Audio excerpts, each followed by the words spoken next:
Hi అండి, అందరికీ నమస్తే. ఏంటని చూస్తున్నారా? రాతి గుండెకాయ ఫ్రై అండి. చూసారా? రాతి గుండెకాయ అటు ఫ్రై కాదు, ఇటు కూర కర్రీ కాదనమాట. ముద్దగా అయితే చేసుకున్నాను. చూసారా? చాలా బాగుంది కదా, చూస్తుంటే నోరూరుతుందా మీకు కూడా? ఇంకెందుకు ఆలస్యం, రాతి గుండెకాయ తెచ్చేసుకొని చేసేసుకోండి. వీడియో అయితే ఇంతకు ముందు ఒకసారి నేను పెట్టాను కదండి, అందుకని ఫుల్ వీడియో పెట్టలేదు. ఇది చివరిగా ఊరికే అలా తీసాను అనమాట. చూస్తారా? చాలా బాగుంది కదా. చివరిగా కొత్తిమీర కరివేపాకు చల్లేసుకున్నాను.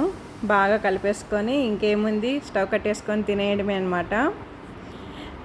హ్యాపీగా రైస్ పెట్టేసుకొని మిరియాల రసం వేసేసుకొని సైడ్ డిష్కి ఇది పెట్టేసుకొని తిన్నామంటే ఆహా అనాల్సిందే అనమాట ఎవరైనా కూడా. చూస్తున్నారు కదండి, బాగా ఉడికిపోయింది ముక్కలు. ఇంక మనం స్టవ్ కట్టేసుకుందాము. అబ్బా చూడండి, మా వాడు వచ్చేసాడు, నరభీముడు. స్టవ్ కట్టేసి పెట్టేశానండి నేను. మళ్ళీ కాలేజ్ నుంచి వచ్చి ఇలా చేస్తున్నాడు. తినమని చెప్తే దాన్ని చూసి మళ్ళీ స్టవ్ ముట్టించి పెట్టాడు.